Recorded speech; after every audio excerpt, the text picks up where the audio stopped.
지지난주에 오늘 여기 참석을 못합니다. 죄송합니다라고 목사님하고 집사님한테 말씀을 드렸었는데 제가 지금 여기 서 있네요. 그 주중에 목사님께서 그래도 참석하는 게 좋겠다 말씀하셔서 제가 공부도 못하고 좀 그렇지만 순종은 잘하거든요. 그래서 예 알겠습니다 했는데 또 금요일날 집사님 전화 오셔서 설교 좀 하십시오 하셔가지고 예 알겠습니다 하시고요. 이렇게 좋은 아름다운 자연에 와서 좀 하나님은 아름다우십니다. 뭐 자연 좋은 점에서 감사합니다. 이런 설교를 좀 하고 싶은데 제가 그런 설교를 한 번도 해본 적이 없어서요. 지난 주간에 제 마음을 이렇게 붙잡고 있었던 그런 말씀을 보고 TV 뉴스를 보면서 제가 마음 아팠던 그런 부분들을 가지고서 오늘 말씀을 나눠볼까 합니다. 우리 중국 친구들은 저기 권사모님이 통역해 주실 거니까 네. 거기서 크게 해주셨으면 좋겠는데 아니요 중국 분들만 여기는 조금 예, 중국 분들 같이 앉으시면은 동시 통역이니까 저는 그냥 사모님은 하나 동시 통역 아니 거기 앉아서 앞으로 아니 한국 분들은 중국말 될 필요가 없으니까 저희도 한번 듣고 싶어서 뭐 동시 통역 유튜브 아니 그거 생각하고 왔는데 자 우리 오늘 여호수아서 말씀을 우리가 잠시 읽었는데요. 오늘 본문 말씀은 우리가 너무나도 잘 알고 있는 기생 라합의 이야기입니다. 우리는 여호수아서 본문을 대할 때 하나님께서 이스라엘 백성들과 함께 하셔서 눈부신 영적인 승리를 거두고 여리고성을 무너뜨리고 뭐 이런 곳에 우리가 초점을 맞추어서 우리가 말씀을 대하는데요. 오늘은 좀 다른 관점에서 이 라합의 이야기를 살펴보고자 합니다. 오늘 본문의 배경이 되는 2장부터 앞부분 말씀을 살펴보면 크게 세 부류의 사람이 나오는 것을 볼 수 있습니다. 첫 번째 사람들은 여리고성 사람들입니다. 여호수아서 2장 9절 이하의 말씀을 보면 이렇게 기록되어 있습니다. 말하되 여호와께서 이 땅을 너희에게 주신 줄 내가 아노라. 우리가 너희를 심히 두려워하고 이 땅 주민들이 다 너희 앞에서 간담이 녹나니 이는 너희가 애굽에서 나올 때에 여호와께서 너희 앞에서 홍해물을 마르게 하신 일과 너희가 요단 저쪽에 있는 아모리 사람의 두 왕 시온과 옥에게 행한 일 곧 그들을 전멸시킨 일을 우리가 들었습니다. 11절에 우리가 듣자 곧 마음이 녹았고 너희로 말미암아 사람이 정신을 잃었나니 너희 하나님 여호와는 위로는 하늘에서도 아래로는 땅에서도 하나님이시라. 이제 이렇게 라합이 이야기를 합니다. 무슨 말씀입니까? 여리고성 사람들도 하나님이 살아계신 하나님이라는 것을 알고 있었다는 거예요. 여리고성 사람들도 하나님이 홍해물을 가르시고 그리고 출애굽시키시고 그 모든 기적과 이적과 역사를 행하신 하나님, 만나를 주시고 반석을 깨뜨려서 이 샘물을 주신 그 하나님이라는 것을 이 여리고성 사람들도 들어서 알고 있었다는 거예요. 단순히 소문을 들어서 그런가 보다 하고 안 것이 아니라 오늘 본문을 보니까 그 소식을 듣고 마음이 녹았고 사람이 정신을 잃었다라고 하는 것을 보니까 이들이 하나님을 아주 크게 살아계신 하나님을 크게 그 하나님이 다가와서 크게 두려워하고 있음을 알 수가 있습니다. 여러분 오늘날 이만한 신앙을 갖고 있는 사람이 얼마나 있을까요? 우리가 매주마다 예배를 드리고 있는데 정말 그 하나님이 내 삶 가운데 그렇게 크게 다가와서 하나님이 살아계시구나 마음이 녹고 정신을 잃을 정도로 그 하나님이 내게 다가오는 것을 느끼는 사람들이 얼마나 있겠습니까? 그저 습관적으로 예배에 나오고 의무적으로 헌금을 하며 스스로 믿고 있다라고 착각하며 사는 사람들이 많을 뿐입니다. 그러나 여러분 이렇게 하나님을 살아계신 하나님을 하나님으로 인정했던 여리고 사람들이지만 그들의 결과는 멸망일 뿐이었습니다. 아무리 하나님의 크심을 이야기하고 믿고 있다고 하더라도 그로 인해서 삶의 변화가 없다면 역시 멸망의 자식일 수밖에 없습니다. 그리고 두 번째 부류의 사람들은 여호수아를 비롯한 이스라엘 백성들입니다. 이들은 하나님의 백성이고 구원받은 자손일지라도 오늘 이 여호수아서에 나오는 이 모습을 보면 하나님의 기쁨이 되지 못함을 알 수가 있습니다. 이들은 어떤 신앙의 모습을 대표하고 있습니까? 이들은 하나님의 이름을 부르고 그 뜻에 순종하는 모습을 보이나 하나님보다는 다른 것을 더 사랑해서 하나님의 이름으로 자신들이 진정으로 사랑하는 것들을 구하는 자들입니다. 하나님의 이름을 부르기는 부르는데 정작 그 하나님의 이름을 부르면서 구하는 것들이 이 땅의 것들이었다는 것입니다. 하나님의 이름을 부르짖으며 자녀의 형통이나 가정의 평안이나 사업의 확장이나 목회자 같으면 교회의 부흥을 구하며 이것을 믿음이라고 이야기합니다. 하나님의 이름을 부르짖고 그리스도의 십자가를 이야기하지만 정작 구하는 모든 내용들이 이 땅의 영광이었기 때문에 하나님의 기쁨이 될 수가 없습니다. 그리고 마지막으로 오늘 소개할 기생 라합의 믿음입니다. 여기서 기생이라고 하는 표현은 쉽게 얘기하면 매춘부, 창녀라고 할 수 있습니다. 이 여인은 여리고 성벽 위에서 숙박시설을 운영하면서 동시에 여관이 손님들 대상으로 매출을 했었는데요. 오늘날이나 그 옛날이나 이러한 삶을 살아가는 사람들은 사회로부터 천대를 받습니다.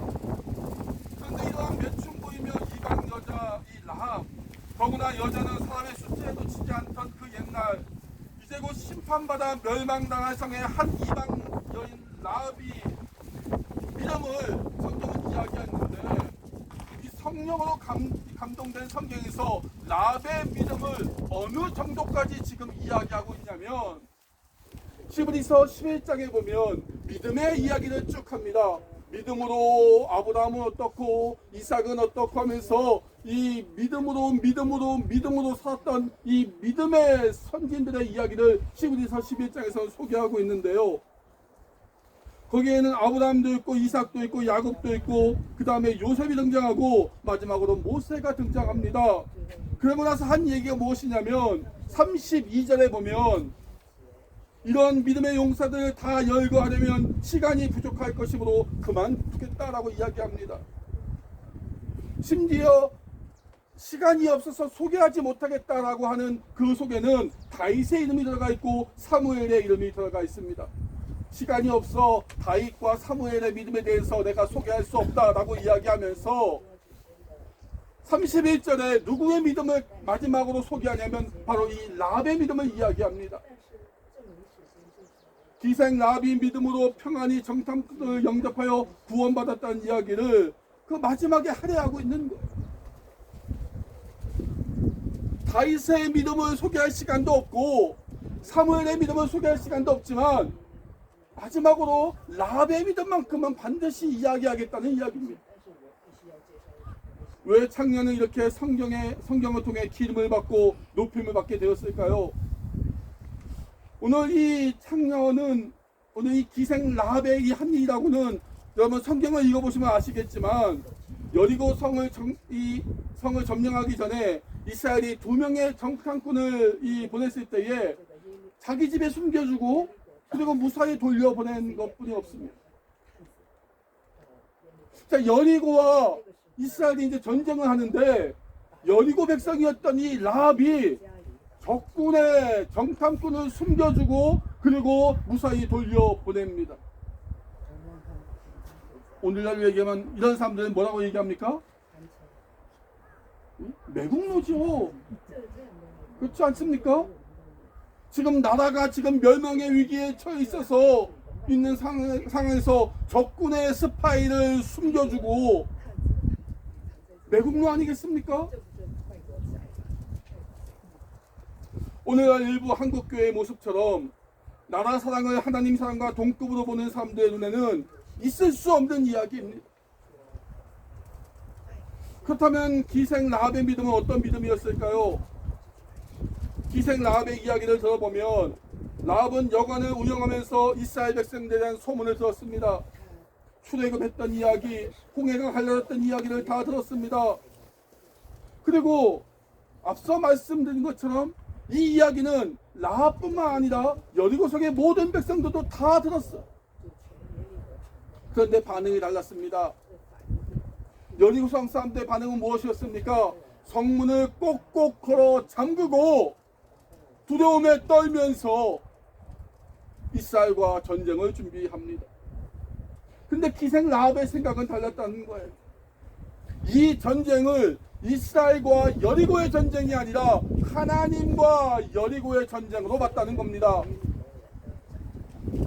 이스라엘 사람들조차도 이 전쟁은 우리의 전쟁이야. 그렇기 때문에 하나님이 나를 도우셔야 돼. 하나님이 나를 도우시면 이 전쟁에서 이길 수 있어 라고 생각했는데, 라합은 이 전쟁은 이스라엘과 여리고의 전쟁이 아니라 하나님과 여리고의 전쟁으로 봤다는 겁니다. 너희에게 하나님이 가나안 땅을 줄 것임을 내가 안다. 2장 9절에 보면 너희들에게 하나님이 이 땅에 주실 것을 안다라고 이야기합니다. 그러므로 하나님과 여리고성 싸움에서 자신은 하나님의 편에 서겠다는 거예요. 이것이 라합에게 있어서 믿음이라고 표현할 수 있는 마음 상태라는 겁니다. 얼마 전에 이 뉴스를 보면서 한국교회의 많은 분들이 이 데모를 하시면서 중국인들 물러가라 뭐 이렇게 데모를 했던 것을 본 적이 있습니다. 그 모습을 보면서 참 마음이 아팠어요. 이것은 우리가 받아봐야 할 올바른 기독교의 모습이 아닙니다. 그분들은 분명 나라를 사랑하십니다. 하지만 우리가 기독교인들이 붙잡아야 할 것은 나라 사랑이 아니라 하나님 사랑입니다.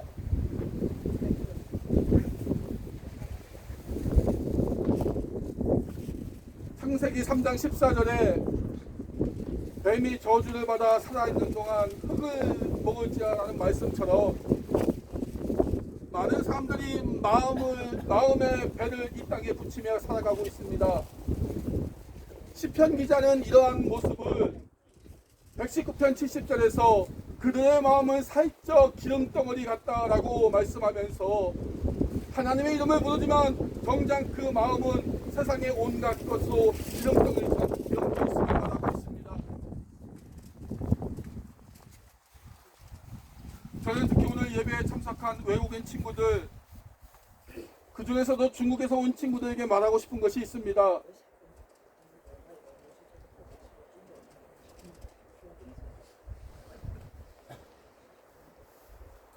여러분, 일부 기독교인들이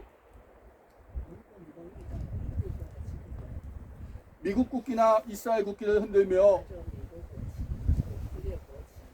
중국 물러가라고 얘기하는데요. 그것은 옳지 않습니다.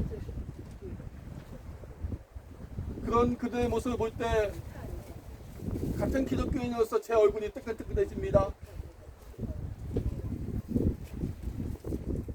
여러분, 선민 이스라엘도 하나님보다 세상을 더 사랑할 때 바벨론 포로로 던져버리시는 하나님이십니다.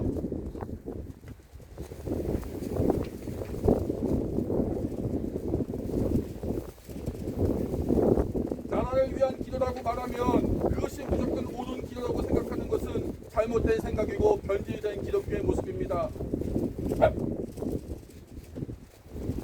내 뜻이 하나님 안에서 이루어지는 것이 아니라 하나님의 뜻이 내 안에서 이루어지기를 소원하는 것,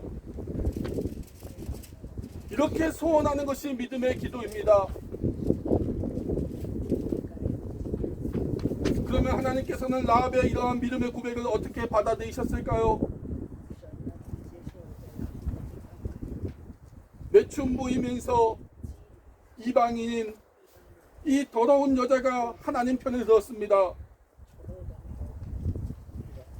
하나님이 내 나라와 전쟁을 벌이신다면 하나님이 이기시길 원합니다.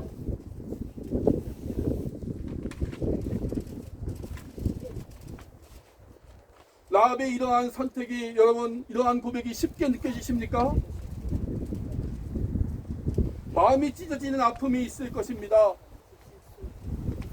나라로 대표되어지는 내가 이 땅에서 가장 사랑하는 대상과 하나님이 부딪힐 때에 하나님이 이기시기를 소원하는 것입니다. 그것이 자식이 될 수 있고, 돈이 될 수 있고, 건강이 될 수 있고, 내 인생의 목적이 될 수 있습니다. 그것들과 하나님이 부딪혔을 때에 하나님이 이기시길 원합니다. 내 뜻이 아니라 주의 뜻이 이루어지길 원합니다.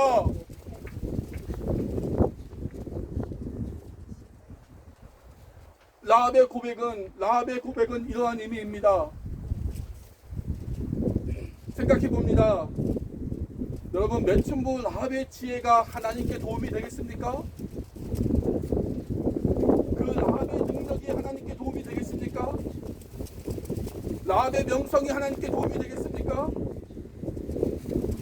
인간적으로 생각할 때는 너무나도 보잘것없어 보입니다.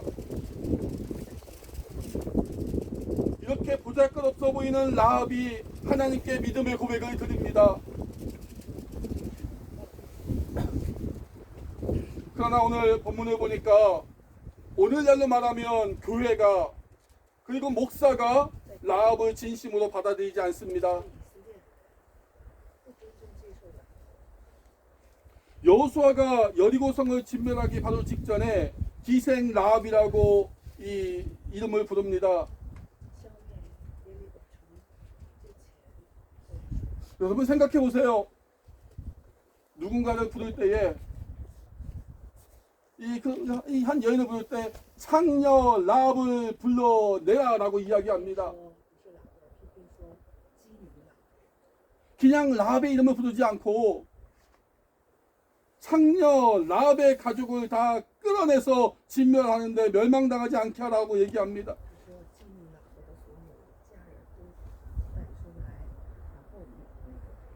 그렇게 끌어내서 기생 라합의 가족을 어디에 둡니까? 이제 군인들이 다 빠져나가고 이스라엘 여자와 아이들이 남아있는 진이 있을 것 아니겠습니까? 그 거처하는 곳이 있을 텐데 6장 23절을 보면 여호수아가 이렇게 말합니다. 라합의 가족들을 이스라엘 진 바깥에 두라. 왜요? 거룩한 모임 안에 이방인 창녀의 가족을 드릴 수 없기 때문에 우리 공동체 바깥에 그들을 두라라고 이야기합니다. 정탐꾼을 숨겼기에 살려는 줬습니다마는 너는 이방인이고 또한 창녀니까 거룩한 하나님의 백성인 우리와 함께할 수 없다는 겁니다. 자신이 사랑하는 모든 것을 버리고 하나님을 택했는데 그 하나님의 백성들에게 이러한 수모와 수치를 당하면서 무슨 생각이 들었을까요? 신앙생활을 하다 보면 이런 일을 겪을 때가 있습니다. 이유 없이 어떤 사람들이 여러분들을 오해하고 비난할 때도 있고 집단적으로 따돌림을 할 때도 있습니다. 그리고 그러한 일이 오늘 본문의 내용처럼 믿음의 형제들 가운데서 일어날 때에 특히 목사가 주동해서 그런 일을 당하게 되면 감당하기 어려운 상처를 입게 됩니다. 그런데 여러분, 이스라엘 백성들은 라합을 그렇게 대했지만 하나님은 라합을 잊지 않으셨습니다. 성경을 계속 읽다 보면 라합은 유대 지파의 족장이었던 살몬이라는 사람과 결혼하여서 보아스를 낳고 다윗의 증조모가 되어집니다. 가나안 땅을 차지하고 하나님을 사랑하며 살아가는 것이 아니라 그 땅의 것에 배를 붙이고 하나님의 백성이라 불리지만 오히려 우상을 사랑하며 살아갔던 이스라엘 백성들 가운데 이 라합의 아들과 하나님을 선택한 이방인 여인 이 룻을 통해서 다윗을 낳게 하시고 믿음의 계보를 이어가십니다.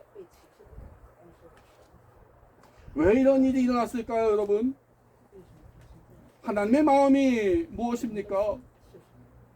선택한 이스라엘 250만 명이 모여 있습니다. 하나님이 이끄셔서 그 이스라엘 백성들을 가나안 땅으로 진입시키십니다. 그런데 그 250만 명 중에 단 한 사람도 순수하게 주의 뜻이 이루어지길 원합니다. 하나님이 이기시길 원합니다. 하나님 편에 듣는 사람이 없다는 거예요. 모두가 다 내가 살 가나안 땅을 하나님이 주신다는 생각을 가지고 하나님의 인도를 받고 있습니다. 믿음이 좋다는 여호수아와 갈렙도 뭐라고 합니까? 하나님이 우리와 함께 하시면 가나안 땅의 모든 적군들을 우리가 물리칠 수 있을 것이다. 이것도 대단한 믿음이라고 하나님께서 칭찬해 주셨습니다.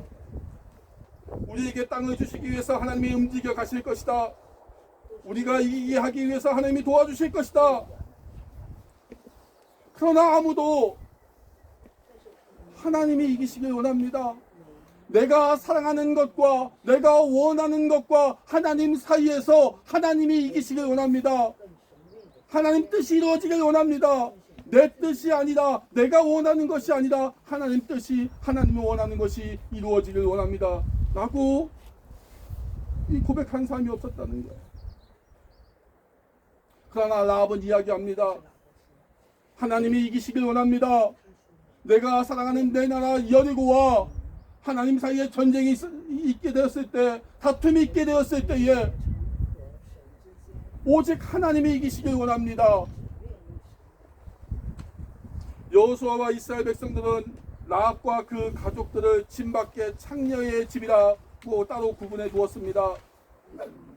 스스로 선민이라 하나님의 백성이라 우월감을 가지고 그들을 대합니다. 그런데 여리고성을 무찌른 다음에 하나님께서는 250만 명의 시선을 다 제끼시고 라합을 찾아가십니다. 우리 라합 어디 있느냐? 우리 라합 어디 있느냐? 찾고 찾으시다가 이스라엘 진영 밖에 쓸쓸히 앉아있는 라합을 가슴으로 끌어안으십니다. 하나님의 품에 안으시고 그 라합을 하나님께서 들어 옮기시는데 어느 자리까지 옮기시는지 여러분 아십니까? 야고보서에 보면 야고보가 믿음에 대한 이야기를 하면서 행위가 없는 믿음은 죽은 믿음이다 라고 이야기하면서 믿음의 두 대표를 이야기합니다. 그 첫 번째가 아브라함의 믿음입니다. 아들 이삭을 번제로 드린 그 아브라함이 살아있는 믿음이라고 이야기합니다. 그리고 두 번째로 이야기하는 것이 바로 이 라합의 믿음입니다. 야고보는 살아있는 믿음의 대표로, 남자의 대표로 이 아들을 번제로 드리는 이 아브라함의 믿음과 그리고 여자의 대표로 라합의 믿음을 소개하고 있습니다.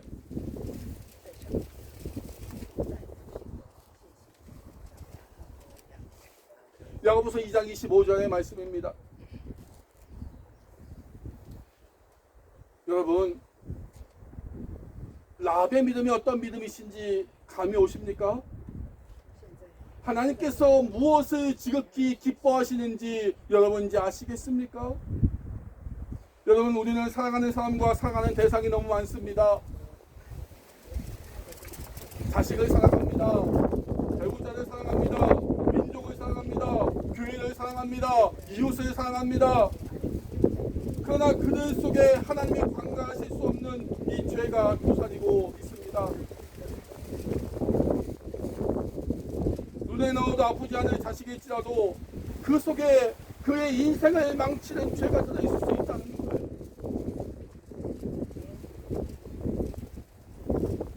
그러므로 하나님께서 내 자식을 구원하시기 위해서 그 자식을 이 고난의 구덩텅이로 던져버리실 수가 있습니다.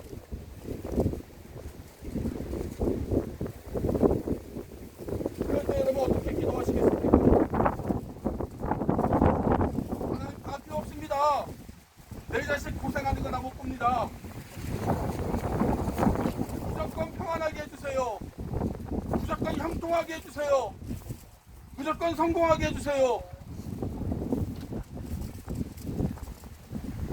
그래서는 안 된다는 겁니다. 하나님, 주님의 뜻이 이루어지길 원합니다. 지금 내 자식이 비록 고난의 길에 있을지라도 이 고난의 길을 통해서 내 자식이 하나님을 더 사랑할 수 있다면 하나님 이것이 저에게 복인 줄 믿습니다. 주의 뜻이 이루어지길 원합니다.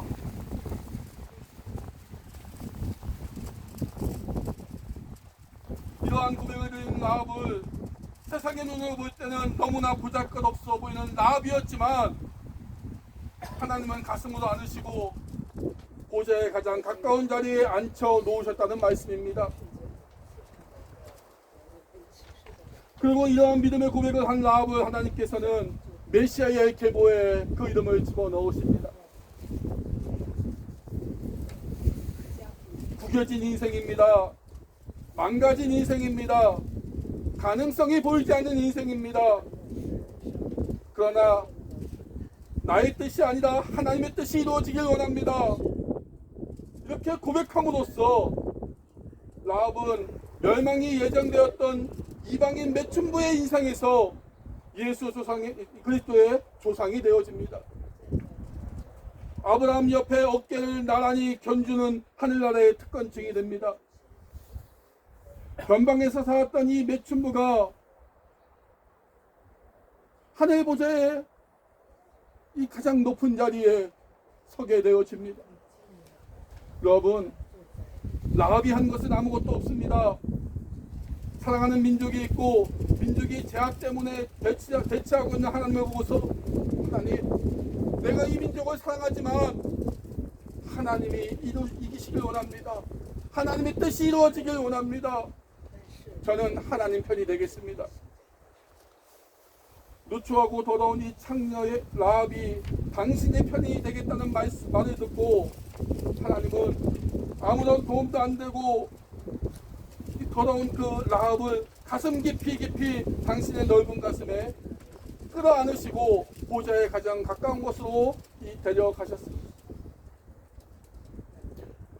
여러분, 때로는 사람의 말이나 행동이 여러분의 마음을 찢어 놓을 때가 있습니다. 교회를 떠난 분들과 이야기를 하다 보면 이 집사 때문에, 김장로 때문에, 아니면 담임 목사의 어떤 행동이나 말 때문에 내가 상처를 받아서 교회를 떠나고 하나님을 떠났다는 이야기를 합니다. 여러분, 사람은 여러분을 오해할 수도 있고 시기할 수도 있고 미워할 수도 있습니다. 그러나 분명히 여러분이 알아야 할 것은 하나님은 여러분을 사랑하십니다. 그리고 여러분의 믿음의 고백을 기다리고 계십니다. 여러분이 사랑하는 그 무엇을 앞에 두고서 하나님, 이것이 잘 되는 것보다 먼저 하나님의 뜻이 이루어지길 원합니다. 내가 내 자식을 사랑하지만 그보다 하나님을 더 사랑합니다. 내 뜻이 하나님 안에서 이루어지기보다 하나님의 뜻이 내 안에서 이루어지길 원합니다. 말씀을 맺겠습니다. 오늘 이 시간 이 라합의 믿음이 우리 김밥교회의 고백이 되어서 날마다 각자의 사랑하는 대상들 앞에서 하나님이 이기시길 원합니다. 주의 뜻이 이루어지길 원합니다. 하나님만이 이기시길 원합니다. 외치는, 그래서 오늘 소개된 라합과 같은 하나님의 기쁨이 되어지는 저와 여러분이 되기를 소원합니다. 기도하겠습니다.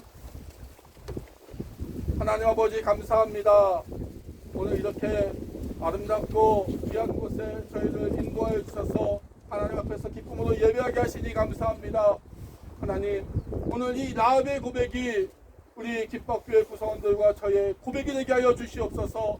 삶의 모든 순간순간에 주의 뜻이 이루어지길 원합니다. 하나님이 이기시길 원합니다. 고백하며 나아가는 저희가 되게 하여 주시옵소서.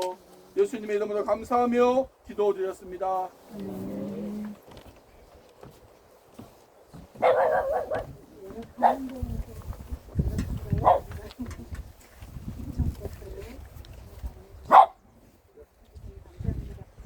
찬양 마지막 찬양은 온 땅이여 주를 찬양. 네.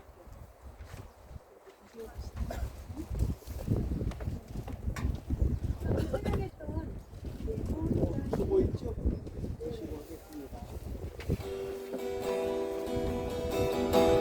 온 땅이여 주를 찬양 날마다 주를 찬양하세 주의 기사와 주의 영광 온 땅에 널리 알려주세요 온 땅이여 주를 찬양 날마다 주를 찬양하세 주의 기사와 주의 영광 온 땅에 널리 알려주세요 위대하신 주 그의 힘과 위엄을 기뻐하라 주의 다스리심을